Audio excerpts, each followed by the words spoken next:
이 세상의 성령 강림의 날은 사도행전 2장에 등장하죠.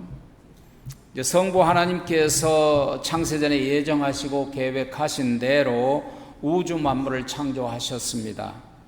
그래서 성자 하나님께서는 사람의 몸을 입고 이 세상에 오셔서 십자가에서 죽으시고 부활 승천하셨죠. 그리고 성령 하나님께서는 성자 하나님께서 몸으로 이루어 주신 구원을 지속해 나갈 수 있도록 하늘에서 땅으로 강림하신 것입니다. 이루어 주신 구원의 사역을 지속할 수 있도록 이 세상에 세 가지 중요한 대리사역 요소를 남겨두셨는데, 그것은 성경 66권 하나님의 말씀과 성자 하나님께서 보배로운 피로 값주고 사신 교회와 그리고 보혜사 성령님을 보내셔서 세상 끝날까지 하나님의 뜻을 성취해 나가도록 도우시고 계십니다. 성경을 주시고 교회를 주시고 성령님을 주신 것입니다. 이것이 구속사의 큰 픽처입니다. 이에 대해서는 다음 기회에 함께 말씀을 나누도록 하겠습니다. 오늘은 성령 강림절입니다. 이 세상에 보혜사 성령님이 오시는 날을 기리는 날, 성령님이 오셔야만 했던 이유와 목적을 되새기는 날이죠. 그러므로 구약 성경에서는 선지자들을 통하여 보혜사 성령님이 오실 것이라고 지속적으로 예언해 주셨습니다.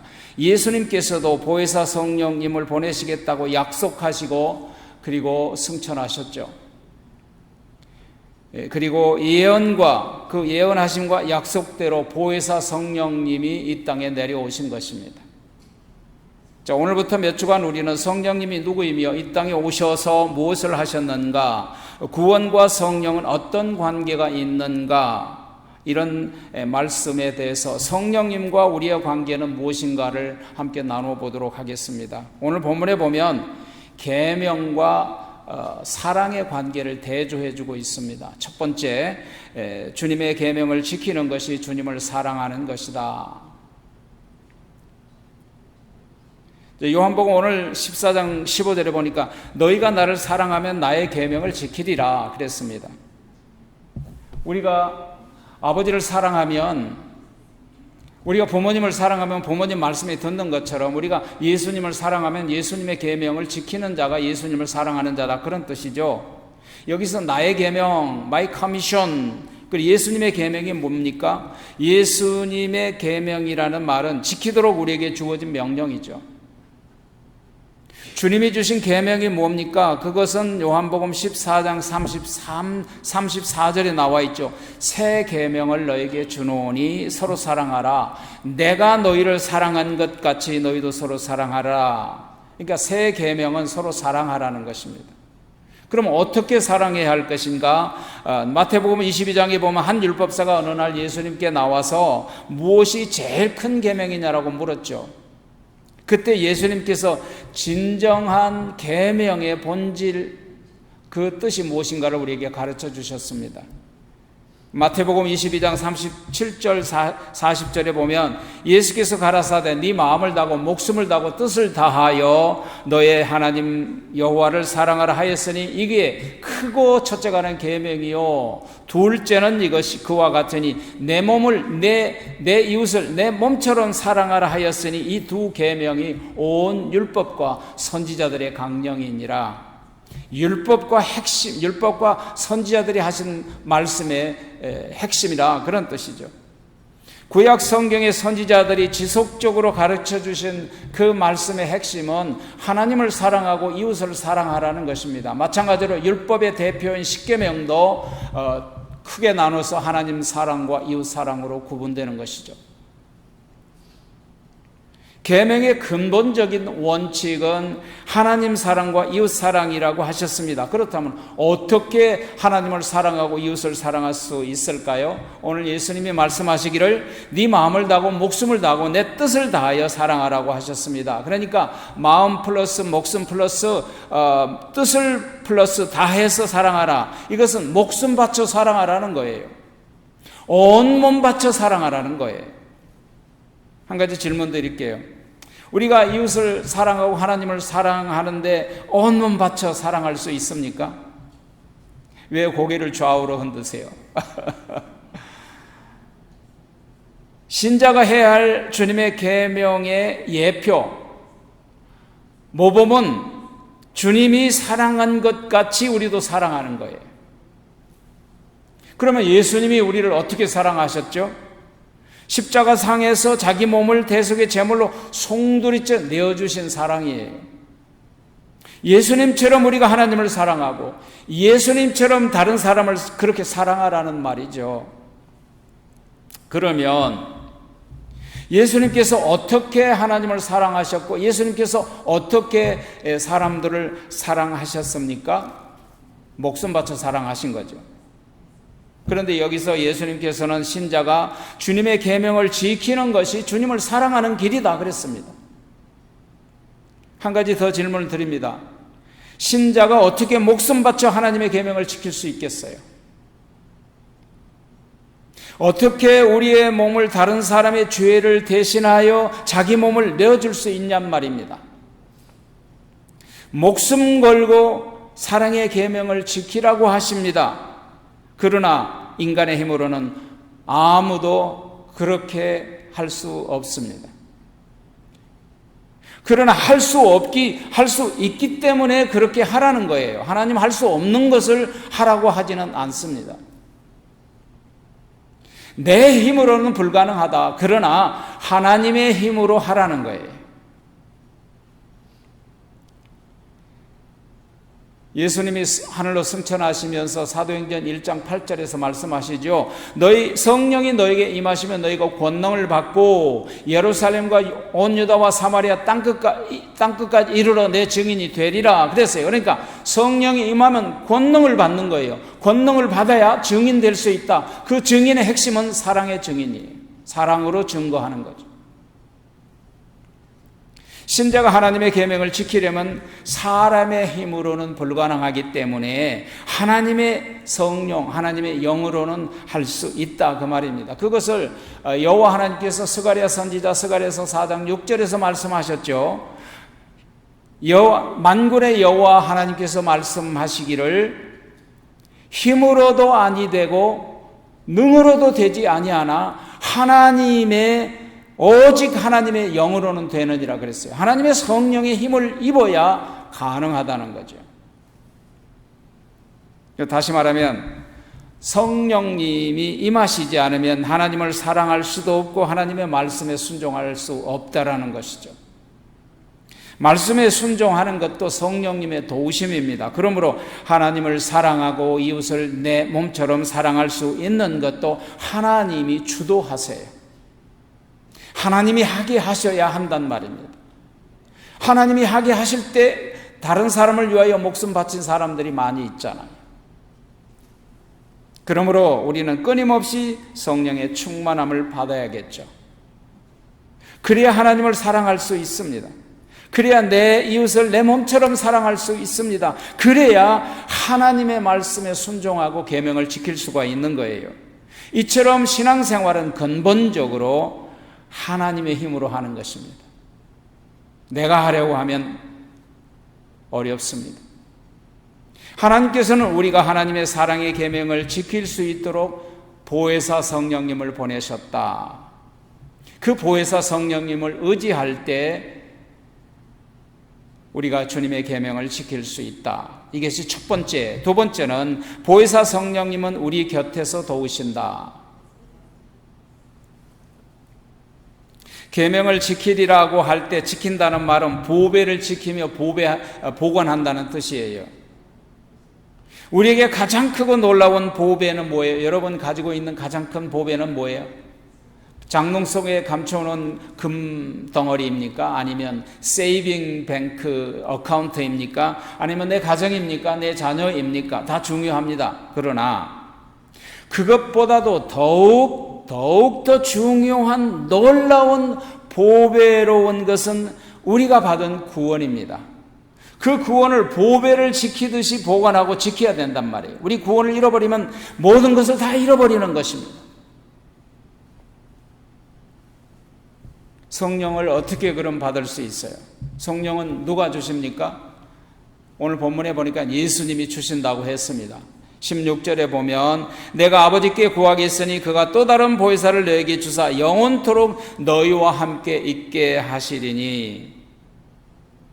또 다른 보혜사, 그것은 예수님과 동등한 위치와 권위와 본질을 가지신 분이십니다. 첫 번째, 이 보혜사는 헬라어로 파라클레토스라고 하는데, 이 파라라는 말은 곁에서 도우시는 분이라 그 말입니다.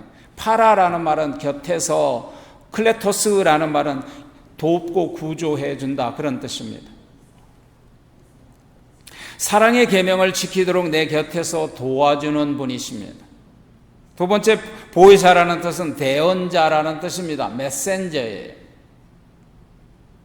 인간의 몸을 입으시고 오신 예수님은 하늘로 천상으로 승귀하심으로 말미암아 직접 말씀하실 수 없게 됨으로 말미암아 대신 말씀해 주실 보혜사를 보내주시는 거예요. 또 다른 보혜사를. 그분이 바로 보혜사 성령님이세요. 성령님은 우리를 위하여 중보하여 주신 분이세요. 특별히 로마서 8장 26절에 보면 우리가 마땅히 빌 바를 알 수 없으나 우리가 기도를 어떻게 해야 될 줄도 모르나 성령이 우리를 위하여 간구하여 주시나니 성령이 성도를 위하여 말할 수 없는 탄식으로 간구하시느니라 그랬습니다. 성령님이 그렇게 우리 속에서 간구하게 탄식하는 거죠. 세 번째 보혜사는 우리 속에 내주하시는 위로자가 되시는 것입니다. 보혜자는 우리의 위로자이십니다. 그러니까 예수님이 우리에게 위로자 되신 성령님 그 말씀에서 우리를 위로하시잖아요. 두려워하지 말라, 놀라지 말라, 내가 너와 함께하리라, 내가 너를 도우리라, 크고 강한 손으로 너를 붙들어 주리라, 내가 너에게 맡긴 사명을 다 감당하기 전까지 내가 너를 버리지도 아니하고 너를 떠나지도 않겠다고 위로하여 주시고 힘을 주시고 인내하도록 도와주세요. 네 번째 보혜사는 영원토록 우리와 함께 하십니다. 영원토록 나와 함께 하시는 예수님께서 하늘로 승천하시면서 마지막 명령해 주실 때 내가 영원토록 너희와 함께 있으리라 그러셨습니다. 마태복음 28장 20절에 내가 영원토록 너희와 함께 있으리라. 다섯째 보혜사는 어드보케이터 혹은 로이어, 변호사라 그런 뜻입니다. 검사는 죄를 졌다고 계속 정죄를 하죠. 근데 변호사는 아닙니다, 죄가 없습니다라고 변호해 주지요. 마찬가지로 마귀는 우리를 정죄합니다. 보혜사께서는 하나님 앞에서 그리스도께서 십자가상에서 우리의 허물과 죄악과 우리의 모든 죄악을 다 짊어지시고 그리고 단번에 속죄 제물을 들어주셨으므로 십자가상에서 무죄 선언을 해줬으므로 우리에게는 저들에게는 죄가 없다고 변호해 주신 분이세요. 그분이 누구냐? 성령님이세요. 그러므로 로마서 8장 1절에 그러므로 그리스도 예수 안에 있는 자들에게는 결코 정죄함이 없나니 이는 그리스도 예수 안에 있는 생명의 성령의 법이 죄와 사망의 법에서 너희를 해방하였느니라 선언해 주시는 거예요. 무죄 선언을 해 주시는 거죠. 그러므로 예수 안에 있는 자는 정죄함이 없습니다. 그렇다면 보혜사 성령님은 누구에게 임하시고 누구와 함께 하시겠다고 하셨습니까? 오늘 본문에 보면 세상에 있지 아니하고 너희 속에 거하신다 그랬습니다. 오늘 17절에 보니까 저는 진리의 영이라 세상은 능히 저를 받지도 못하나니 이는 저를 보지도 못하고 알지도 못함이라. 그러나 너희는 저를 아나니 저는 너희와 함께 거하시며 또 너희 속에 계시겠음이니라. 그러니까 세상과 너희를 대조하고 있습니다. 보혜사 성령님은 진리의 영이라 그랬습니다. 진리는 누굽니까? 예수 그리스도이십니다. 그러므로 진리의 영이란 말은 예수 그리스도의 영과 동일하다는 것입니다. 성령님은 예수님의 영과 동일하신 분이세요. 그런데 세상은 그를 받지도 못하고 알지도 못하고 깨닫지도 못한다고 하십니다. 그러나 너희는 진리의 영을 받았고 진리의 영을 안다라고 말합니다. 세상은 누굽니까? 하나님 없는 세상, 하나님을 알지 못한 세상, 예수 그리스도를 영접하지 않는 세상, 예수 그리스도를 믿지 않는 사람들을 말하는 것입니다. 그렇다면 보혜사 성령님을 알고 보혜사 성령님을 믿는, 내조하시는 그들은 누구냐? 너희입니다. 이 너희는 누구인가? 예수 그리스도를 영접하고 구주로 믿는 사람들입니다. 다시 말하면 예수님을 구주로 믿는 사람에게만 보혜사 성령님이 임하신다는 결론에 도달하게 되는 거예요. 그러므로 저는 너희와 함께 거하시며 너희 속에 계시겠음이니라고 말씀하세요. 곧 보혜사 성령님은 믿는 자와 함께 하시고 믿는 자 속에 내조하시는 하나님의 영이십니다. 그러므로 보혜사 성령님은 결코 우리를 떠나지 않습니다. 오늘 본문 18, 19절에 나타나 있는 말씀처럼 내가 너희를 고아와 같이 버려두지 않고 너희에게로 오리라. 조금 있으면 세상은 다시 너를 보지 못할 터이요 너희는 나를 보리니 이제 내가 살았고 너희도 살겠음이니라. 예수님은 삼위일체 안에서 성령과 일체, 하나님과 하나죠. 그러므로 보혜사 성령님과 예수님은 능력과 권위와 본질에 있어서 한 분 하나님이십니다. 그분이 우리 곁에, 우리 속에서 살아계셔서 영원토록 우리를 떠나지 않겠다고 약속하셨습니다. 그러므로 세 번째 보혜사 성령님은 영원토록 우리와 함께 하십니다. 너희를 고아와 같이 버려두지 아니하시라는 약속은 참으로 우리에게 희망과 위로를 주시는 말씀이에요. 잠시 후에 예수님께서는 십자가를 지시고 죽으실 것이라고 일러주셨어요. 그 앞 구절에 쭉 보면 떠나가신다고 그러니까 제자들이 얼마나 큰 두려움과 충격이겠어요. 걱정이 이만저만이 아니죠. 세상은 인간의 몸을 입은 예수 그리스도를 다시 보지 못하겠지만 너희는 다시 나를 볼 것이다 그랬습니다. 그런데 그들에게 너희를 내가 고아와 같이 버려두지 않겠다라고 하셨어요. 또 다른 보혜사, 그분은 나와 같은 예수님과 동일한 본질과 동일한 권위와 권세와 능력을 가지신 보혜사가 너희에게 오시면 영원토록 너희와 함께 너희 속에 계시겠다. 그리고 죽은 지 사흘 만에 다시 부활하면 또 너희가 나를 볼 것이다. 이렇게 말씀하시는 거죠. 그리고 성령으로 오시겠다. 영원한 하늘나라까지 함께 하시겠다라는 것입니다. 그럼 성령으로 언제 다시 오시겠다는 것입니까? 바로 그날이 오순절 성령 강림절이었습니다. 사도행전 2장에서 이루어진 날이에요.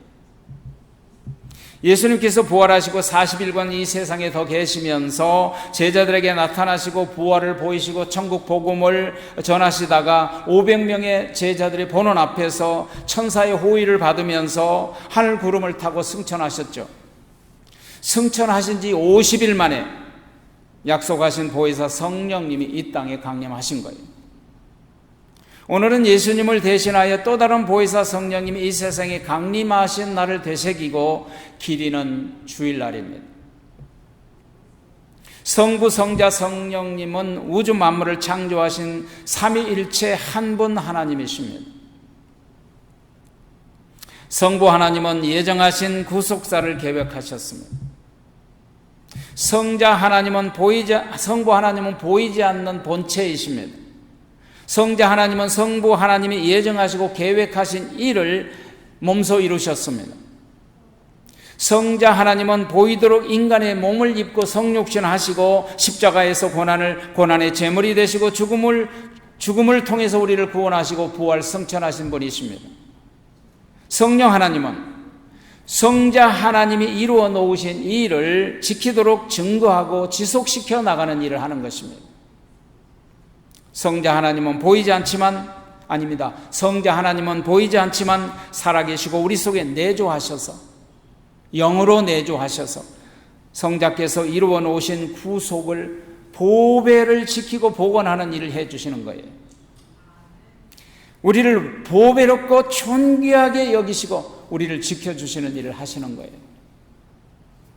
마지막 질문 드릴까요? 여러분 하나님 사랑하십니까? 그럼 하나님은 어떻게 사랑하시나요? 그래요. 하나님을 사랑하기는 하지만 정작 하나님을 어떻게 사랑하는지를 잘 모를 수 있습니다. 오늘 우리가 하나님의 계명을 지키는 것이 하나님을 사랑하는 길이라고 가르쳐 줬습니다. 사랑의 계명을 지키는 것이 하나님을 사랑하는 것입니다. 어떻게 계명을 지킬까요? 예수님이 우리를 사랑한 것 같이 우리도 하나님을 사랑하고, 예수님이 우리를 사랑한 것 같이 우리도 내 이웃을 내 몸처럼 사랑하는 것입니다. 이것이 하나님을 사랑하는 길입니다. 그러나 사람은 나약하고 이기적이어서 연약해서 예수님처럼 자기 목숨을 바쳐 사랑할 수 없는 존재입니다. 그래서 사랑의 계명을 지킬 수 있도록 보혜사 성령님을 우리에게 보내주신 거예요. 보혜사 성령님이 우리 곁에 계셔서 우리 안에서 내주하셔서 하나님을 사랑하도록 도와주시고 이웃을 사랑하도록 도와주십니다. 그리고 우리에게 맡긴 말씀과 복된 교회를 섬기도록 성령님께서 도와주십니다. 함께 하십니다. 그리고 우리를 고아처럼 내버려 두지 아니하시고 우리 곁에 영원히 계셔서 영원한 하늘나라까지 우리를 보호하시고 보관하시고 함께 하실 줄 믿습니다.